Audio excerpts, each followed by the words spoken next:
नमस्कार, मैं हूं दीपक चौरसिया। आपके अपने शो देश की बहस के साथ हम एक बार फिर से हाजिर हैं। जैसा कि आप जानते हैं, न्यूज नेशन का ये वो मंच है जहां होती है आपके मन की बात। आप जिस मुद्दे को चुनते हैं, हम ना सिर्फ उस मुद्दे को पूरे देश के सामने उठाते हैं, बल्कि इस शो में लोग सीधे देश के सामने अपनी बात भी रखते हैं। आज आपने देश की बहस का जो मुद्दा तय किया है वो है, क्या सीबीआई जांच से खुलेगी सुशांत सिंह राजपूत की मौत की गुत्थी। इसे 91% लोगों ने वोट देकर देश की बहस का मुद्दा बनाना चाहा है। आज इसी पर होगी देश की बहस। इस चर्चा में मेरे साथ एक बड़ा पैनल शामिल होगा, साथ ही दर्शक भी जुड़ेंगे। अब देश को यह उम्मीद बंधी है कि सुशांत की मौत की गुत्थी सुलझ जाएगी, क्योंकि सुशांत सिंह राजपूत केस की जांच अब सीबीआई करेगी। आज सुप्रीम कोर्ट ने फैसला सुनाया और फैसला सुनाते वक्त कोर्ट ने कहा कि सुशांत टैलेंटेड एक्टर थे, पूरी क्षमताएं दिखाने का मौका मिलने से पहले ही उनकी मौत हो गई। सुशांत के परिवार के लोग, दोस्त और फैंस जांच के नतीजों का इंतजार कर रहे हैं ताकि अटकलें खत्म हो सके। उधर महाराष्ट्र के गृह मंत्री अनिल देशमुख भी मीडिया के सामने आए। उन्होंने मुंबई पुलिस की पीठ भी थपथपाई, मगर संविधान पर उनका एक बयान विवादों का सबब बन गया।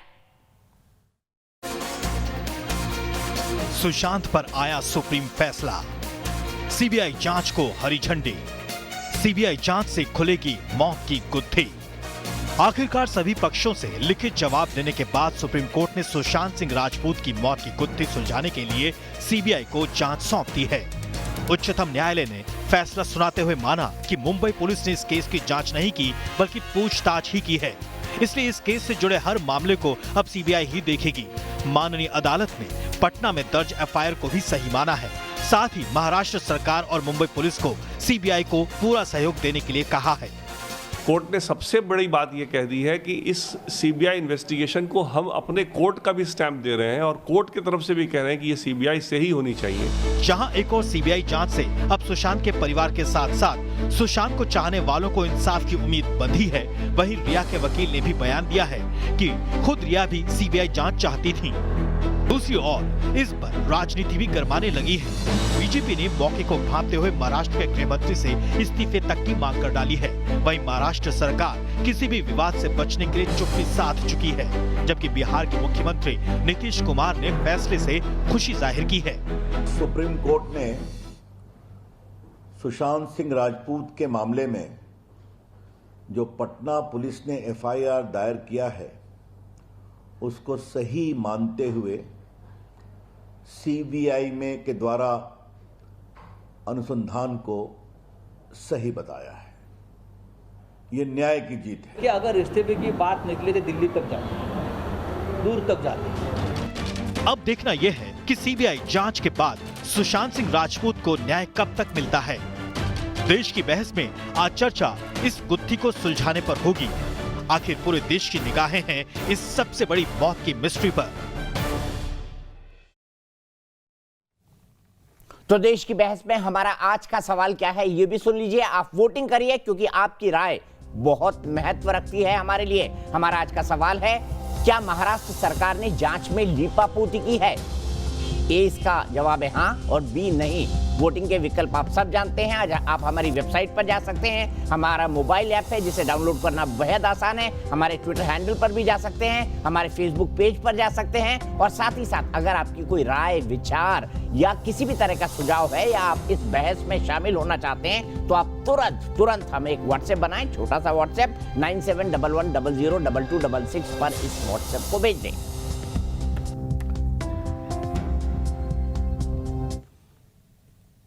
और आइए सबसे पहले अपने बड़े गेस्ट पैनल को इंट्रोड्यूस कर देता हूं। गुप्तेश्वर पांडे जी जुड़ेंगे, जो कि डीजीपी हैं बिहार के।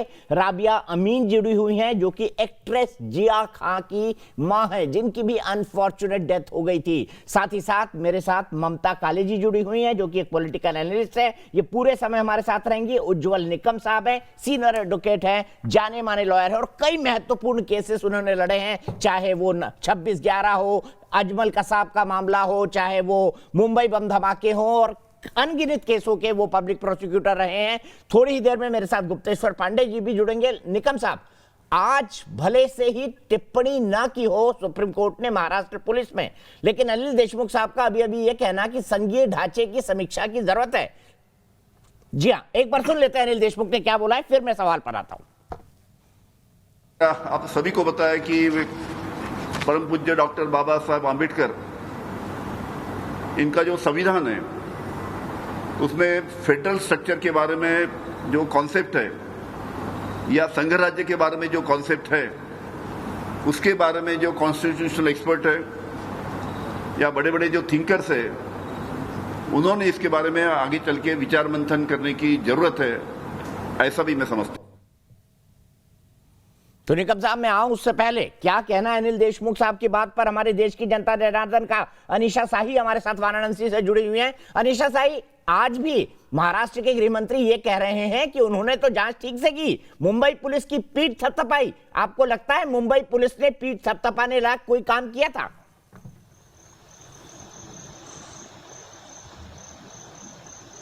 जी नहीं, बिल्कुल नहीं। सबसे पहले तो नमस्कार न्यूज नेशन को, जिन्होंने मुझे ये मौका दिया। और मैं भी बिहार से हूं, तो आपको बता दूं कि जो बिहार पुलिस के साथ मुंबई पुलिस ने जो कार्य किया है, जो हमारे बिहार पुलिस को इस इन्वेस्टिगेशन में वेश बदल के जाना पड़ा और 5 पुलिस को उन्होंने क्वारंटीन के बहाने कैद कर दिया कि इन्वेस्टिगेशन ना हो पाए, ये उन्होंने बहुत गलत किया। और मुंबई पुलिस ने कोई ऐसा काम नहीं किया है उनका पीठ थपथपाना पड़े। अगर मुंबई पुलिस अच्छा एक्शन लेती तो बिहार पुलिस को इतनी संघर्ष नहीं करनी पड़ती, क्योंकि मुंबई का मामला था और ये पहला सुशांत मामला ही नहीं, इससे पहले भी आप ध्यान करिए 20-25 साल पहले दिव्या भारती, उनको भी इसी तरह छत से गिराया गया था और सुसाइड केस बनाया गया था। ठीक है, तो कहने का ये मतलब कि मुंबई जो ये फिल्म ठीक है अनीशा, इसी सवाल को लेकर मैं उज्जवल निकम जी के पास जाऊंगा, तब तक गुप्तेश्वर पांडे जी मेरे साथ जुड़ जाएंगे। उज्जवल निकम साहब, पूरा देश कह रहा है कि मुंबई पुलिस जो सबसे काबिल पुलिस है उसने इस केस में लीपापोती की। सुप्रीम कोर्ट का डिसीजन आ गया है, आप भी ज्यूरिडिक्शन पर सवाल उठा रहे थे। क्या आपको लगता है कि अनिल देशमुख का यह बयान उचित है कि अब संघीय ढांचे की समीक्षा होनी चाहिए? अपनी गलती को छुपाने के लिए आप संघीय ढांचे की समीक्षा की बात कर रहे हैं। दीपक जी, महाराष्ट्र के होम मिनिस्टर ने जो भी बयान दिया है, तो मैं टीका टिप्पणी तो कुछ नहीं करूंगा, क्योंकि वो उनकी व्यक्तिगत राय है। लेकिन ये जरूर साफ करना चाहता हूँ, सुप्रीम कोर्ट ने आज के जो फैसले, कई ऐसी बात नहीं कही है, नहीं आगे किया है, इसने हमारे कॉन्स्टिट्यूशन को ये सुप्रीम कोर्ट ने कह दिया। सुप्रीम कोर्ट ने आमतौर पर यही कह दिया कि बिहार और महाराष्ट्र, इनमें जो अलग अलग पॉलिटिकल इंटरफेरेंस के एलिगेशन लग रहे थे, उससे पब्लिक कॉन्फिडेंस, आम जनता का विश्वास कानून पे बरकरार रहना चाहिए। इसलिए सुप्रीम कोर्ट ने अपना जुरिडिक्शन अधिकार जो है आर्टिकल 142 के तहत ये मैटर सीबीआई को इंक्वायरी की। रहा सवाल अभी लीपापोती का, देखिए सुप्रीम कोर्ट ने ये भी कहा नहीं है कि जो भी उनके पास मुंबई पुलिस ने डॉक्यूमेंट दर्ज किए थे, उन्होंने कहा कि वो इंक्वायरी कर रहे हैं, लेकिन लीपापोती का कहीं उल्लेख नहीं है। तीसरी अहम बात है, मैं आज का ये फैसले का स्वागत इसलिए कर रहा हूँ क्योंकि पूरे देश में एक उलझन थी। सुशांत सिंह के मृत्यु के बाद में सच क्या है, झूठ क्या है? क्या सुशांत सिंह ने आत्महत्या की? अगर आत्महत्या की तो क्यों आत्महत्या की? क्या ये हत्या है? हत्या है तो किसने हत्या की? और इसलिए ये गुनाह के तय तक, जड़ तक जाना बहुत जरूरी था। आम आदमी यही चाहता है कि सच क्या है, झूठ क्या है। और सुप्रीम कोर्ट ने अपने फैसले में यही कहा है कि आम आदमी का विश्वास रूल ऑफ लॉ पे बरकरार रखना चाहिए और इसलिए जांच सीबीआई को सौंपी। लेकिन मैं जो चाहता था, सीबीआई जांच जरूर करे, लेकिन ये भी मुमकिन है कि सीबीआई के ऊपर भी कोई उंगली उठा सकता है, क्योंकि सुप्रीम कोर्ट ने हमेशा कहा है कि सुप्रीम कोर्ट, सीबीआई एक केज पैरेट है, पोपट, यानी पिंजरे का पोपट। सर, ये तो मैं आज मुंबई पुलिस के बारे में भी कह सकता हूँ। पाल घर को देखने के बाद और सुशांत के केस देखने के बाद मुझे भी लग रहा है कि मुंबई पुलिस भी एक केज पैरेट है, पिंजरे में बंद तोता। मुंबई पुलिस, मेरी बात सुनिए दीपक जी, मेरी बात सुनिए। इसलिए मैं चाहता था कि सीबीआई ये इन्वेस्टिगेट जरूर करे, लेकिन सुप्रीम कोर्ट के निगरानी में, ताकि दूध का दूध और पानी का पानी, कोई भी हमारे जांच एजेंसी पे इस तरह की उंगली उठाना गलत होगा। मैं ना सीबीआई पे उठा रहा, ना मुंबई पुलिस पे उठा रहा। मैं इस देश का नागरिक की हैसियत से कहता हूँ कि ये पूरा मामला शक के घेरे में आया था। शक के घेरा क्यों पैदा हुआ, उसके अलग अलग कारण है, आपको भी दीपक जी पता है। लेकिन जहां तक कानून का विद्यार्थी के हैसियत से कहता हूँ कि सुशांत की आत्महत्या है, क्या अबेटमेंट टू सुसाइड है, क्या मर्डर है, इसके बारे में जब तक पूरी तहकीकात नहीं होती तब तक हम कुछ नहीं कह सकते। निकम साहब, यही तो सवाल है ना कि गृह मंत्री, सत्ताधारी पार्टी का मुखपत्र, सामना, सब लिख देते हैं सुसाइड है, सब लिख देते हैं एक साथ सुसाइड है। ये चमत्कार क्यों होता है? इसका कोई जवाब है आपके पास? गृह मंत्री बार बार बोलते हैं सुसाइड है, सुसाइड है, सुसाइड है।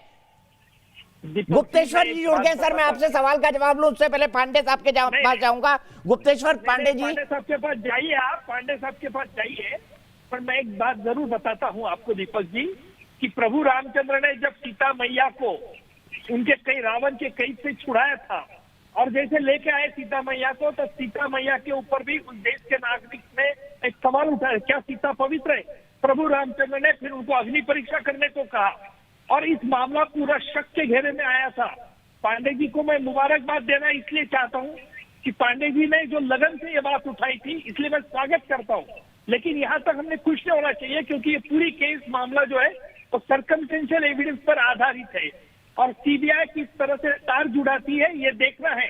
बंबई पुलिस को सीबीआई को कोऑपरेट करना ही पड़ेगा, सुप्रीम कोर्ट का ऑर्डर है उसमें। सर बिहार सरकार को कर लेते, इतनी बड़ी दिक्कत ही नहीं होती। मैं पांडे जी के पास जाऊंगा, लेकिन पांडे जी, मैं आपको लगातार कई सालों से फॉलो कर रहा हूं, कई दशकों से फॉलो कर रहा हूं, ये कहूंगा, सही कहूंगा,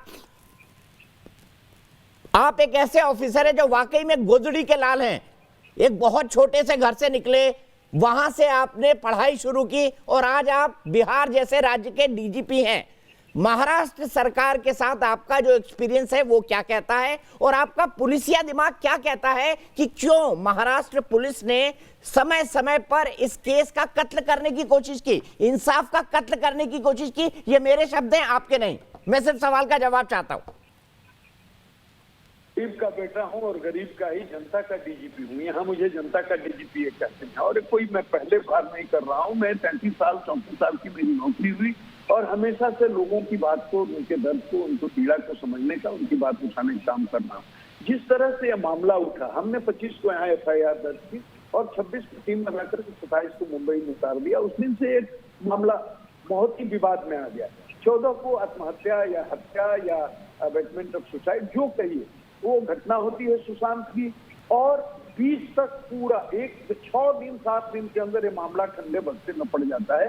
मुंबई के किसी अखबार में मुझे जो बताया गया है 20 तारीख के बाद कोई प्रमुखता से ये न्यूज भी नहीं छपता है और लोग एक तरह से भूल जाते हैं, जिंदगी सामान्य हो जाती है। उसके बाप को उम्मीद थी, पिताजी को उम्मीद थी, बूढ़े हैं, बीमार हैं, लाचार हैं, 74 साल की उम्र है, उनको लगा कि कुछ नहीं हो पा रहा है, कुछ नहीं पता चल पा रहा है, तो उन्होंने, क्योंकि वो पटना में रहते हैं और एकमात्र परिवार में वही बच्चे हैं। सुशांत अकेला बेटा था, शादीशुदा नहीं था, इनकी अपनी पत्नी भी नहीं है, के सिंह की भी, तो बिल्कुल अकेले हैं। तो नेचुरल वारिस हो गए, उत्तराधिकारी हो गए। तो मनी ट्रेल भी इस मामले में है। तो नेचुरल वारिस होने के कारण, उत्तराधिकारी होने के कारण, चूंकि पटना में रहते हैं, तो अपनी थोड़ी बहुत जो कानून की समझ थी उसके अनुसार हमको लगा कि partial cause of action Patna भी बनता है। जहां कॉज ऑफ एक्शन होता है वहीं FIR होता है। मुझे लगा partial cause of action Patna भी बनता है, तो पटना में FIR होना चाहिए। इनके पिता बड़े हताश हैं, निराश हैं, कमजोर हैं, बीमार हैं, लाचार हैं, मुंबई में जाकर के यहाँ से मुकदमा नहीं लड़ सकते। बड़े बड़े लोग हैं, बड़ी बड़ी हस्तियां हैं, उनसे लड़ने की औकात के सिंह में नहीं है, ये बात मैं कह सकता हूँ। तो यहाँ हमने मुकदमा दर्ज किया और बहस पूरे देश में शुरू हो गई। पूरे देश में, चैनल में, विद्वान अधिवक्ता सब लोग बहस करने लगे। बड़ी वजनदार बहस हुई, बड़े कायदे की बहस हुई और अपना अपना पक्ष सबने रखा, हो सकता है, नहीं हो सकता है। और हम इतने ही कहते हैं दीपक जी कि हमारी जब टीम वहां गई, वहां के पुलिस अफसर बुला करके उनको सीधा एक लाइन में बोलते, आपका जुरिस्डिक्शन नहीं है, आपको इन्वेस्टिगेशन नहीं करने देंगे। हम तुरंत टीम को वापस बुला लेते। हमने सोचा छोटे अफसर गए हैं इसलिए कंफ्यूजन हो रहा है, कम्युनिकेशन गैप हो रहा है। हमने चिट्ठी लिख करके, सूचना देकर के एक IPS अफसर को भेज दिया फॉर बेटर कोऑर्डिनेशन। ये जाएगा, IPS ऑफिसर है, IPS ऑफिसर से मिल करके बातचीत करके कोई रास्ता निकालेगा कि कैसे इसको किया जाए। लेकिन वो अफसर जब जाता है तो वहां एक दूसरा बखेड़ा होता है। मध्य रात्रि के कैदी की तरह उसको ठप्पा लगा कर ट्रीट किया जाता है। उसके बाद मैंने अपना आपा खोल दिया, मैंने मोर्चा खोल दिया। हमने कहा ये अनएथिकल बिहेवियर है, अनप्रोफेशनल बिहेवियर है, ये wrongful confinement of the officer है। माननीय सर्वोच्च न्यायालय ने भी मेरी इस टिप्पणी को अनुमोदित एक तरह से किया। उन्होंने कहा कि ऑफिसर को क्वारंटीन नहीं किया जाना चाहिए, और माननीय सर्वोच्च न्यायालय की टिप्पणी के बाद बड़ी मुश्किल से उन लोगों ने छोड़ा।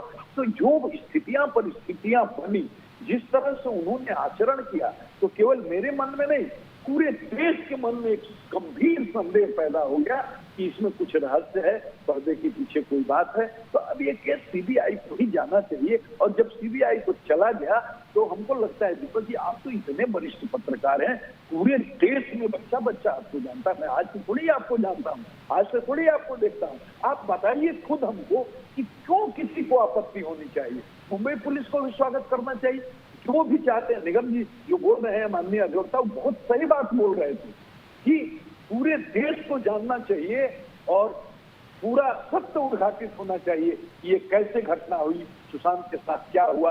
किसी को भी ऑब्जेक्शन नहीं होना चाहिए और सीबीआई को मुंबई पुलिस को सहयोग करना चाहिए। मैं तो उसी लड़ाई को लड़ता रहा। मेरे लड़ने का तरीका अलग है, हर आदमी के प्रेजेंटेशन का तरीका अलग है, उसके बोलने का तरीका अलग है, तो किसी को उसमें आपत्ति हो सकती है। लेकिन मैंने जो स्टैंड लिया कि बिहार पुलिस दर्ज कर सकती है कि सुप्रीम कोर्ट ने, सर्वोच्च न्यायालय ने इस पर ठप्पा दिया, कहाँ कर सकती है। दूसरा था बिहार सरकार से तो मुकदमा दर्ज ही करना गलत था, इसलिए बिहार सरकार सीबीआई को रिकमेंड नहीं कर सकती, अनुशंसा नहीं कर सकती केंद्र सरकार से। उस पर भी सर्वोच्च न्यायालय की मोहर लगी, बिहार सरकार ने जो किया वो ठीक किया। ये दो बड़े मुद्दे थे, दोनों सॉल्व हो गए। अब माननीय सर्वोच्च न्यायालय का जब डिसीजन आ गया, इस पर किसी को आपत्ति अगर आपकी आवाज कट रही है, मैं जोड़ने की कोशिश कर रहा हूं, लेकिन आपकी अनुमति से एक सवाल निकम साहब से पूछना चाहता हूं। निकम साहब, आप मुंबई पुलिस के पक्ष में पुरजोर बैटिंग कर रहे थे। आपका कहना था बिहार पुलिस अगर करती तो 0 FIR करती। आपने यहां तक कहा कि बिहार पुलिस को सीबीआई को रिकमेंड करने का अधिकार नहीं है। अब मुझे बताइए, सुप्रीम कोर्ट के कहने के बाद आप क्या कहेंगे? और मुझे यह समझ नहीं आ रहा है कि मुंबई पुलिस ने अगर इस केस का कत्ल करने की कोशिश की तो इसके पीछे क्या था? दीपक जी, जो भी बात मैंने कही उस बात पर मैं कायम हूं। सुप्रीम कोर्ट ने इसके बारे में कुछ स्पष्ट शब्दों में नहीं कहा है। अगर सुप्रीम कोर्ट का जजमेंट आपने पढ़ा होगा तो आपके ध्यान में आएगा कि सुप्रीम कोर्ट ने यही कहा है कि बिहार और महाराष्ट्र ये दोनों राज्य पॉलिटिकल इंटरफेरेंस का एलिगेशन कर रहे थे। ये बात साफ तौर पर पैरा 39 में कहा है। और इतना ही नहीं, तो सुप्रीम कोर्ट ने यह भी कहा है, इससे there is a reasonable apprehension of truth being casualty and justice becoming a victim. और सुप्रीम कोर्ट ने इस आधार पे आर्टिकल 143 का आधार लेके जुरिस्डिक्शन के लिए सीबीआई को मैटर सौंप दी। और एक ये बात ध्यान में रखना चाहिए कि सुप्रीम कोर्ट ने यह भी कहा कि ये फैसला आगे चल के कई मिसाल नहीं बन सकती है।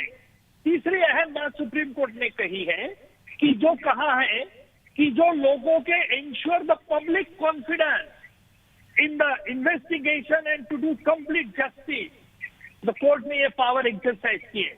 और चौथी बात, मैं जो अहम बात बता रहा हूं, मैं सीबीआई का स्वागत करता हूं, नहीं ऐसा नहीं है। मैं भी चाहता था कि सच क्या है झूठ क्या है आना चाहिए। मैं भी इत्तेफाक रखता हूं कि मुंबई पुलिस ने जो बिहार पुलिस को कोऑपरेट नहीं किया ये गलत था। ये मैं मानता हूं पांडे जी का कहना, और वो बात भी है। सर पहले आप ये बात नहीं बोल रहे थे, पहले आप मिसेस खान, मैं आपका 2 मिनट में आ रहा हूं, मैं चाहता हूं कि आप इनसे लीगल एडवाइस लें। नहीं निकम साहब, पहले आप ये नहीं बोल रहे थे, आपकी पूरी बैटिंग मुंबई पुलिस के लिए थी। दीपक जी, मुंबई पुलिस के लिए मैंने मुंबई पुलिस की आलोचना भी की है। दीपक जी, आपका जरा प्रीवियस आपका वीडियो देख लीजिए। मैंने पांडे जी को यही कहा था कि भाई आपका जो आरोप है कि मुंबई पुलिस आपकी नहीं सुनती है, नॉन कोऑपरेटिव मूड में, आपने अपने सीएम साहब को क्यों नहीं कहा? आपके सीएम साहब महाराष्ट्र के सीएम को बोलते थे पांडे जी को पूछ लो, ये मैंने कहा था कि नहीं कहा था एक चैनल पे, आपके चैनल पे नहीं होगा। पांडे साहब को और मेरा एनकाउंटर बहुत चैनल में हुआ है। मैं पांडे साहब की सराहना करता हूं क्योंकि उनकी लैंग्वेज, उनकी बॉडी लैंग्वेज मुझे बहुत पसंद है। लेकिन ये कहना गलत है कि आज हमारा देश एक ऐसे उलझन में फंसा है कि क्या नहीं देखिए सर, हत्या हुई। निकम साहब मेरा एक छोटा सा सप्लीमेंट्री है, आपको माफी के साथ रोकूंगा। पुलिस ने ये भी कहा, पुलिस ने माफ कीजिएगा, सुप्रीम कोर्ट ने ये भी कहा कि पब्लिक का कॉन्फिडेंस नहीं बचा है उस मुंबई पुलिस पर जो देश की सबसे शानदार पुलिस मानी जाती थी, इसीलिए केस सीबीआई को गया है। क्या मुंबई पुलिस के लिए ये सावधान रहने की जरूरत नहीं है? मुंबई पुलिस के बारे में आज तक ऐसी टिप्पणी शायद ही किसी कोर्ट ने नहीं करी होगी कि पब्लिक नहीं एक्सेप्ट कर रही है उनकी जांच को, अपरोक्ष रूप से ये कहना है। दीपक जी, स्पष्ट शब्दों में सुप्रीम कोर्ट ने ऐसा नहीं कहा है। सुप्रीम कोर्ट ने यही कहा है कि दोनों राज्यों के पुलिस में जो टकराव हो रहा है, जो मीडिया में आ रहा है, सच की बात क्या है, झूठ की बात क्या है, मीडिया से क्यों जो बातें पक्ष आ रही है, उससे सुप्रीम कोर्ट वरीड थी।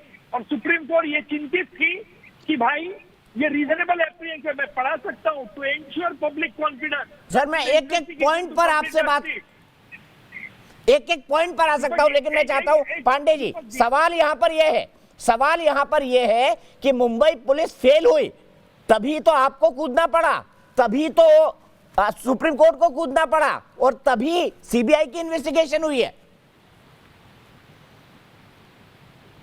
शुरू से कह रहा हूं कि मेरी मुंबई पुलिस से कोई व्यक्तिगत दुश्मनी नहीं है और मैं वहां की सीपी, वहां की डीजीपी सबकी प्रशंसा करता रहा हूं। और कई बार आप कहीं से क्लिप निकाल कर देखिए, मैंने कई बार कहा है कि ये दोनों बहुत ही अच्छे ऑफिसर हैं, बहुत ही काबिल ऑफिसर हैं, मुझे इन पर पूरा भरोसा है। लेकिन जब हमारे ऑफिसर के साथ 4 की टीम गई और आदरणीय निगम साहब सुन रहे होंगे, उनको जिस तरह से पहले तो कोई मिलने के लिए तैयार नहीं, कोई कुछ शेयर करने के लिए तैयार नहीं, उनसे बैठा कर इज्जत से बात करने के लिए तैयार नहीं, ये बातें मुझे बड़ी अजीब लगी। मैं कहता हूं कि हमारे ऑफिसर को बुला करके बैठा कर केवल बोल देते कि आपका कोई लीगल जुरिस्डिक्शन नहीं है, आपको इन्वेस्टिगेशन नहीं करने देंगे, हम टीम वापस बुला लेते। हमने बेटर कोऑर्डिनेशन के लिए जब भेजा विनय को, उसको भी बुला करके वहां सीपी अपने बोल देते कि बाबू हम आपको इन्वेस्टिगेशन नहीं करने देंगे, जो उन्होंने किया। क्वारंटीन करने के बाद उन्होंने पीसी करके किया, तो मैं उसको बुला लेता। मेरी कोई शिकायत नहीं है, सिर्फ इतनी शिकायत है कि जिस तरह से मुंबई पुलिस ने एक्शन लिया उससे पूरे देश में एक परसेप्शन बन गया कि कुछ छुपाया जा रहा है, कहीं न कहीं मैंने एक शक की सुई बन गई, शक का एक घेरा बन गया। तो इसको दूर करने के एक ही उपाय था। बिहार पुलिस अब कर नहीं सकती थी, मुंबई पुलिस राइट रॉन्ग छोड़ दीजिए, उस पर हम कोई अपना स्टेटमेंट नहीं दे रहे, लेकिन मुंबई पुलिस ने जिस तरह से बिहार पुलिस के साथ किया उससे उसकी छवि खराब हुई और जनरल एक पब्लिक परसेप्शन बना कि मुंबई पुलिस कुछ छुपा रही है, कुछ इसमें मिस्ट्री है। ये परसेप्शन बड़ा नुकसानदेह हुआ, ये पूरे देश में बना। तो अब ऐसी स्थिति में तो मुझे लगता है मुंबई पुलिस को खुद आकर के बोलना चाहिए था कि अगर हम पर अगर किसी तरह की उंगली उठ रही है तो सीबीआई ही कर ले, हमको कोई ऑब्जेक्शन नहीं। अब ये केस सीबीआई को चला गया है, तो अब हम लोगों को इस पर कोई बहस करनी चाहिए नहीं। मुझे लगता है कि सीबीआई को अनुसंधान करना चाहिए और मुझे पूरा विश्वास है कि जब माननीय सर्वोच्च न्यायालय ने आदेश दिया है तो मुंबई की पुलिस निश्चित रूप से उनको सहयोग भी करेगी। सहयोग हो, सत्य से पर्दा उठे, लोग जाने को कि आखिर सुशांत के साथ हुआ क्या। हमारी भी यही इच्छा है, निगम साहब भी यही चाहते हैं, आप भी दीपक यही चाहते हैं, पूरे बिहार के लोग यही चाहते हैं और देश की आम जनता भी। हमारी किसी से कोई दुश्मनी थोड़े, हमको रिया चक्रवर्ती या जो एफआईआर में बनाए गए हैं किसी। सर मेरा एक सप्लीमेंट्री सवाल है सर, उज्ज्वल निकम साहब, मेरा एक सप्लीमेंट्री सवाल है। 1990s के आसपास 80s और 90s में हमने बड़ा दौर देखा बॉलीवुड और अंडरवर्ल्ड का, फिर हमने एक दौर देखा बॉलीवुड जो है वो अंडरवर्ल्ड के सहारे व्हाइट कॉलर के ढंग से चलने लगा, फिर हमने देखा एक गठबंधन बना इनकाउंटर स्पेशलिस्ट मुंबई पुलिस और बॉलीवुड वालों का, जिसको आपने 93 ब्लास्ट में इन्वेस्टिगेट किया। और अब भी मैं दावे से कहता हूं कि क्रिमिनल अंडरवर्ल्ड मुंबई पुलिस और फिल्म प्रोड्यूसर्स के बड़े ग्रुप का एक नेक्सस मौजूद है। क्या उनको बचाने की कोशिश हो रही है इस केस में?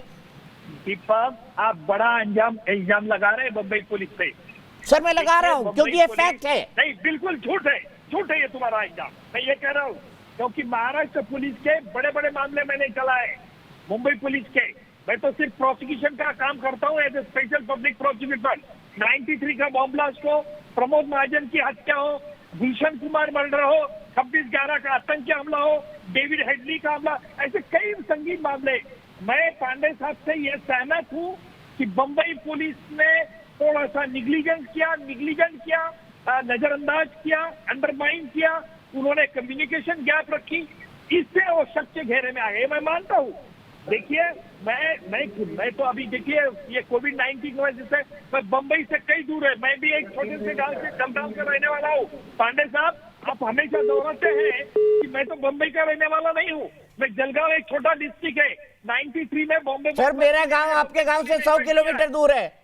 उज्जवल निकम साहब मैं ये भी बता दूं, मेरा गांव आपके गांव से 100 किलोमीटर दूर है और बचपन में बहुत जलगांव गया हूं। लेकिन मैं यहां पर यह भी आरोप लगाना चाहता हूं कि मुंबई पुलिस अंडरवर्ल्ड और बॉलीवुड के कनेक्शन का कारण है कि कई बड़े हत्याकांड, कई बड़ी आत्महत्याएं आज तक सॉल्व नहीं हुई है। जिया खान की मां बैठी हुई है, सीबीआई तक गया मामला, कहां रोड ब्लॉक है आप सब जानते हैं। उनसे भी बात कराऊंगा मैं आपकी, जवाब दीजिए इसका।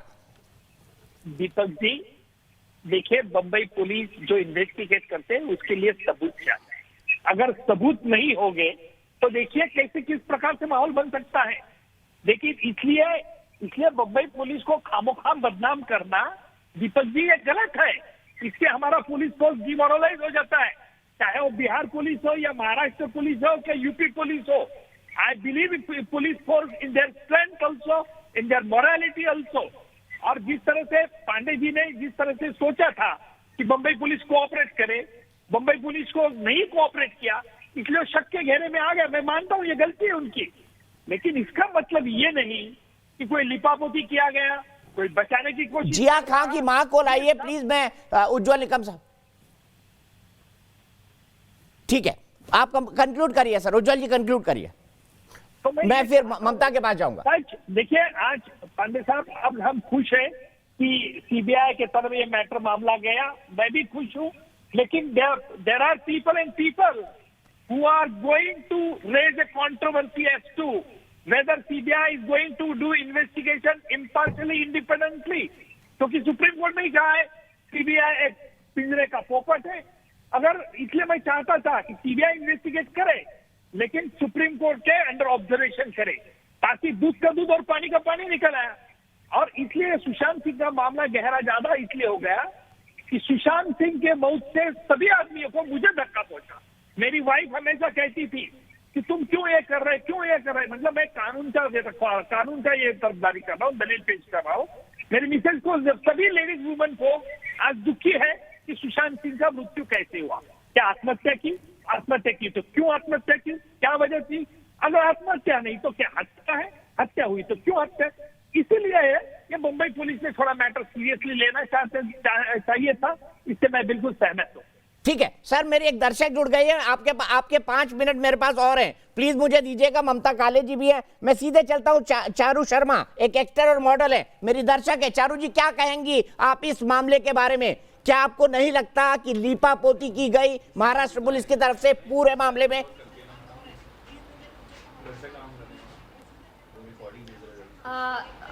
एक्चुअल में मुझे ये समझ नहीं आ रहा है कि इनके साथ में एक्चुअल में मतलब कि क्या हो क्या रहा है। मतलब बॉम्बे पुलिस इतनी ढीली क्यों पड़ रही है?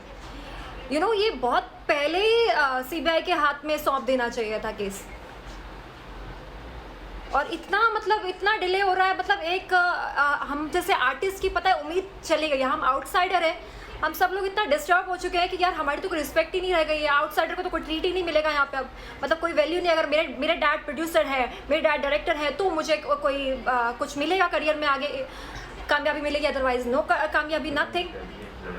ठीक है। इतना इंटेलिजेंट लड़का, वो सुसाइड कर ही नहीं सकते हैं। मुझे लगता ही नहीं है सुसाइड है, ये कोई साजिश है। ये बहुत खतरनाक, मतलब इनके साथ साजिश हुई है।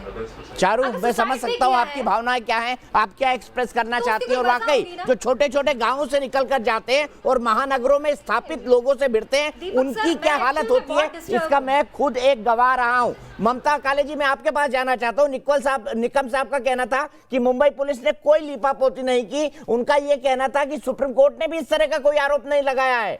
कहां पर आपके हिसाब से मुंबई पुलिस ने इस इन्वेस्टिगेशन का कत्ल किया? आप बताइए उज्जवल जी, निकम जी को, फिर उनका जवाब लेंगे। जी देखिए धन्यवाद दीपक जी। देखिए ऐसा है कि जहां तक मुंबई पुलिस का प्रश्न है, उन्होंने इस केस का ही कत्ल नहीं किया बल्कि कानून का हनन और कानून का कत्ल किया, संविधान की अवहेलना करी है पूरे साफ तौर तरीके से। मैं शुरू से बता देती हूँ, जब यह हत्या हुई, जब यह कत्ल हुआ, रहस्यमयी कत्ल हुआ, तो उसके बाद मुंबई पुलिस जब क्राइम सीन पर पहुंचती है तो वहां के गृह मंत्री से लेकर के सीनियर से लेकर जूनियर ऑफिसर्स मुंबई पुलिस के तुरंत 15 मिनट में बोल देते हैं कि यह आत्महत्या है। आप कैसे बोल सकते हैं कि आत्महत्या है? मैंने पहली ऑटोप्सी की रिपोर्ट देखी अपने जीवन काल में जिसमें टाइम ऑफ डेथ मेंशन नहीं है, लेकिन वो कहते हैं कि यह बहुत सही है। उसके बाद देखिए, जब बात की जाती है कि सीबीआई को यह केस दिया जाए तो वहां के गृह मंत्री और पुलिस इसका विरोध करते हैं कि हम सीबीआई को यह केस नहीं देंगे। चलिए ठीक है। उसके बाद पूरे आज 66 दिन हो गए, एफआईआर नहीं हुई है, इंक्वेस्ट इंक्वायरी हो रही है। इंक्वेस्ट इंक्वायरी क्या होती है निकम जी भी जानते हैं और हम सारे लोग जानते हैं। आप एक रहस्यमयी मौत के लिए इंक्वेस्ट इंक्वायरी कर रहे हैं। यह हिंदुस्तान के इतिहास में स्वर्ण अक्षरों में लिखी जाएगी, जो पहली इतनी लंबी इंक्वेस्ट इंक्वायरी होगी। जहां पर आपको एफआईआर करके इन्वेस्टिगेट करना चाहिए था, वहां पर कानून की हत्या हुई। उसके बाद जब बिहार के अंदर 40 दिन के बाद बेचारे पिता जो न्याय के लिए लड़ रहे थे, गुहार लगा रहे थे, वो एफआईआर करते हैं और पटना के एसपी वहां आते हैं तो आप उनको क्वारंटीन कर देते हैं, उनको अपने साथ शामिल नहीं करते हैं। क्या डर था आपको? अगर आप सच्चाई ढूंढ रहे थे, वो भी तो आपकी मदद करने आए थे, आपके फेलो अफसर थे, आप करने देते उनको इंक्वायरी। तो इंक्वायरी एक्चुअली विनय तिवारी जी को नहीं, आपने कानून को वहां पर क्वारंटीन किया। उसके वहां पर फिर से आपने कानून की हत्या करी। उसके बाद फिर से आपने बोला हम सीबीआई में नहीं देंगे। और आज जब सीबीआई को आदरणीय सुप्रीम कोर्ट ने ये केस दे दिया, जिसके लिए मैं बहुत बहुत धन्यवाद आदरणीय सुप्रीम कोर्ट का देना चाहती हूं, तो तुरंत वहां की पुलिस कहती है, सरकार कहती है कि हम इसको रिव्यू पिटीशन फाइल करेंगे, हम इसको चैलेंज करेंगे। बताइए आप, ये कौन सी बात होती है? आप क्यों नहीं चाहते भाई कि एक बच्चे को न्याय मिले, एक परिवार को, एक पिता को, एक 4 बहनों को न्याय मिले? आपको क्या तकलीफ है? और आप कहते हैं कि ये छोटी मोटी गलतियां हैं। ये छोटी मोटी गलतियां हैं कानून की, जो लोग खाकी वर्दी पहने हुए हैं। निकम जी, ये बहुत गलत बात है। आप मुझे बता दीजिए ना, आपने क्या कोई ऐसी ऑटोप्सी की रिपोर्ट आज तक देखी है जिसमें टाइम ऑफ डेथ नहीं होता है? आपने इतनी लंबी इंक्वेस्ट इंक्वायरी आज तक देखी है? आज का दिन जो है ना, सेलिब्रेशन का दिन है। ये पहली सीढ़ी चढ़े हैं तमाम करोड़ों लोग हिंदुस्तान के, जो इस लड़ाई को 66 दिन से लड़ रहे थे कि न्याय मिले और सत्यमेव जयते जो है स्थापित हुआ है। मैं धन्यवाद फिर से दूंगी कि कम से कम बिहार के अंदर एफआईआर हुई। वहां के गुप्तेश्वर पांडे जी की पुलिस की तो आत्मा जगी हुई थी और उन्होंने जो है खाकी का जैसा सम्मान किया। इसके लिए गुप्तेश्वर पांडे जी को प्रणाम करती हूं मैं। ठीक है, कुनिका गहलोत जी हमारे साथ जुड़ गई हैं, एक्ट्रेस हैं, वकील भी हैं, पत्रकार भी रह चुकी हैं। साथ ही साथ मेरे साथ शिवसेना की तरफ से बलवीर सिंह जी जुड़ गए हैं, जो कि शिवसेना के समर्थक हैं, कानपुर से हैं और पेशे से वो भी वकील हैं। तीसरे फ्रेम में मेरे इकबाल शेख दिखाई दे रहे हैं। ये रिटायर्ड असिस्टेंट कमिश्नर हैं मुंबई पुलिस के। मैं सबके पास जाऊंगा, लेकिन मैं आपको बताना चाहता हूं, ममता जी, कुनिका जी, इकबाल जी और साथ ही साथ हमारे बलवीर भाई, बड़े ध्यान से सुनिएगा, बड़े ध्यान से सुनिएगा। ममता जी भी हमारे साथ जुड़ी हुई हैं। कैसे कत्ल किया मुंबई पुलिस ने इस केस का, कहां उनके क्रिमिनल नेग्लिजेंस थे। मैं तो यहां तक बोलता हूं, ये देखिए, पहला सबूते से छेड़छाड़ कैसे हुई। सुशांत की बिल्डिंग के सामने वाली इमारत के सीसीटीवी फुटेज गायब है। सुशांत के कुछ मोबाइल फोन, एक लैपटॉप और कैमरा भी गायब है। पुलिस को अभी उनके बारे में कुछ भी नहीं पता। फंदे पर लटके हुए सुशांत की कोई भी तस्वीर अब तक सामने नहीं आई है। बेडरूम की डुप्लीकेट चाबी बनाने वाला भी घटना के दिन से गायब है। छूमंतर हो गया, छूमंतर। सुशांत का फोन भी पुलिस ने 24 दिन बाद फोरेंसिक लैब में सबमिट किया था। क्या डिलीट किया जा रहा था उससे, यह भी सवाल उठाना पड़ेगा। सुशांत की पोस्टमार्टम रिपोर्ट भी सार्वजनिक नहीं है और आरोप ये भी लग रहे हैं कि उनका टाइम ऑफ डेथ नहीं लिखा हुआ है। साथ ही साथ फोरेंसिक बहुत देर से हुआ। इसके अलावा दिशा और सुशांत मामले में फोरेंसिक लैब में सैंपल भेजने में देरी हुई। इस क्रिमिनल नेग्लिजेंस का कौन जिम्मेदार है? दिशा के कपड़े मौत के 30 दिन बाद फोरेंसिक लैब में भेजे गए। सुशांत का फोन भी 24 दिन बाद फोरेंसिक लैब में भेजा गया। सीधे चलता हूं इकबाल शेख साहब के पास। इकबाल शेख साहब, मैं तो मुंबई पुलिस को बायोलॉजिकल सबूतों के लिए 72 घंटे का टाइम फ्रेम होता है, इसके बाद जो सबूत होते हैं वो नष्ट हो जाते हैं। किसी भी केस में फोरेंसिक लैब रिपोर्ट सबसे अहम मानी जाती है, कम से कम इस तरीके के मामले में। सीधे चलता हूं इकबाल सिंह साहब के पास। इकबाल सिंह साहब, क्या हो गया? केस का कत्ल खुद मुंबई पुलिस क्यों करने लगी? केस का कत्ल मुंबई पुलिस।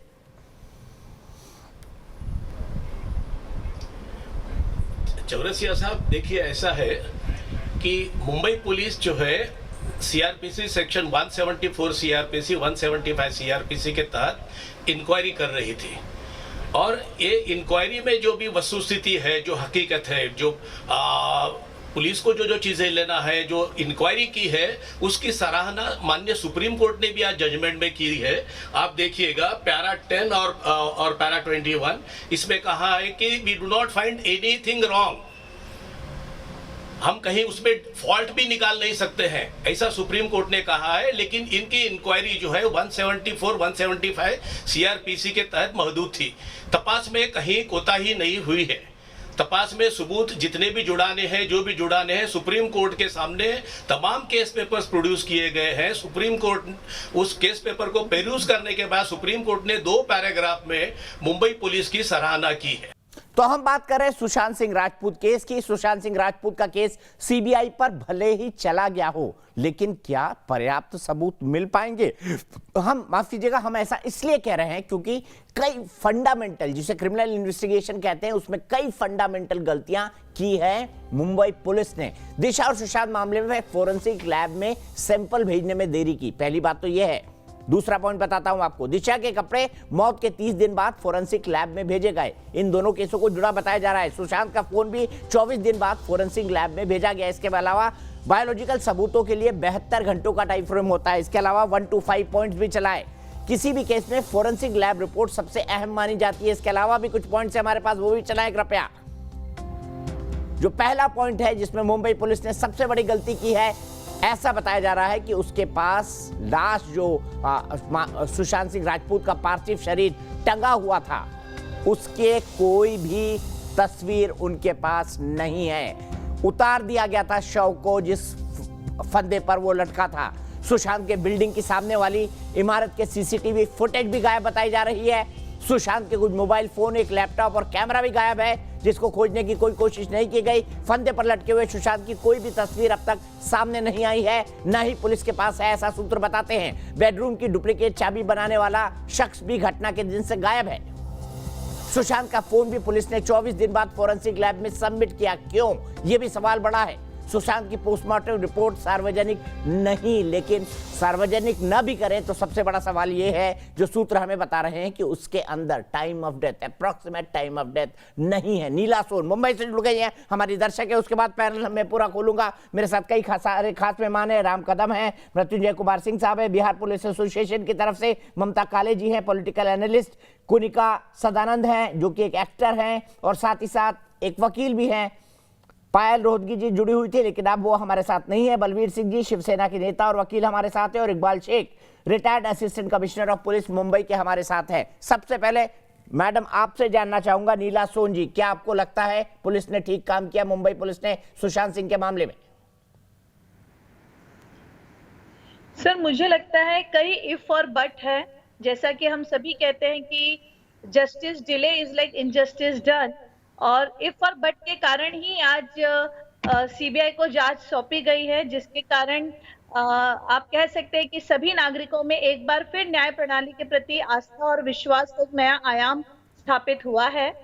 और उम्मीद करते हैं कि अभी सीबीआई जांच को पूरा सहकार्य मिलेगा, सहयोग मिलेगा, और जो जनता का और हम सभी का मेन उद्देश्य है कि सुशांत सिंह राजपूत की जो रहस्यमयी मौत है उसको एक पारदर्शिता के साथ न्याय मिले। ठीक है, मैं सीधे चलता हूँ इकबाल सिंह जी के पास। इकबाल सिंह जी, क्या मुंबई पुलिस इस मामले में एसओपीज भूल चुकी थी? कहते हैं कि वहां की पूरी वीडियोग्राफी नहीं की गई, वहां पर जो है जिस आदमी ने डुप्लीकेट चाबी बनाई वो आज तक पुलिस के हाथ नहीं लगा, फ्लैट को सील नहीं किया गया, लोग फ्लैट के अंदर आते जाते रहे, रहस्यमय शख्स घूम रहे थे फ्लैट के अंदर। ये क्या हो रहा था? चौरसिया जी, मुंबई पुलिस ने बहुत ही गहरी तफ्तीश की है। कितनी गहराई की एफआईआर भी नहीं बन पाई? और आप जो इतनी कहते हैं गहराई की एफआईआर भी नहीं बन पाई? नहीं, बराबर। एफआईआर होने के लिए कॉग्निजेबल ऑफेंस मिलना पड़ता है, कंक्लूजन पे आना पड़ता है कि भाई there is some cognizable offence committed. यहाँ पर देखिए फर्स्ट डे पे प्रोविजनल कॉज ऑफ डेथ जो है एस्फिक्सिया ड्यू टू हैंगिंग, उसके बाद भी जो आया है फॉरेंसिक का रिपोर्ट आया, केमिकल एनालाइजर का रिपोर्ट आया है, उसमें कहा गया कि टॉक्सिकोलॉजिकल रिपोर्ट और हिस्टोपैथोलॉजिकल रिपोर्ट में भी कहीं भी ड्रग, नशा, जहर कोई भी चीज दिखाई नहीं दी गई है। तो यहाँ पर जो भी है, अगर आप कहते हैं कि उनको लटकाई हुई तस्वीर क्यों नहीं है, जो लोग बंदे उनके रूम में थे, उनके साथ कुछ क्षणों पहले स्वर्गीय सुशांत सिंह राजपूत रह रहा था, अंदर चला गया, उसको ऊपर देखते तो पहला रिएक्शन होता है कि आदमी को बचावे किसी तरह से, ये नेचुरल रिएक्शन होता है। उसके बाद अस्पताल को भी फोन करना होता है, किसी ने अस्पताल को फोन नहीं किया, हर चीज। उसके बाद अस्पताल को भी फोन करना होता है, किसी ने अस्पताल को फोन नहीं किया, चाबी वाले को नीचे छोड़ने गए, ये भी एक फैक्ट है। जब इनमेट्स घर के जो इनमेट्स हैं उन्होंने देखा है कि बॉडी ठंडी हो गई है, उसमें जान नहीं है, अनफॉर्चुनेटली उन्होंने बहुत कोशिश की उसको सरवाइव करने की, लेकिन कहीं से कुछ भी रिस्पॉन्स नहीं था, बॉडी ठंडी हो गई थी। लाश को ले गए। तो अब आप कहते हैं कि देखिए किसी ने लटका हुआ नहीं देखा। मुंबई पुलिस की थ्योरी गले उतर रही है। राम कदम जी, फिर मैं ममता काले जी के पास आऊंगा और फिर कोनिका के पास।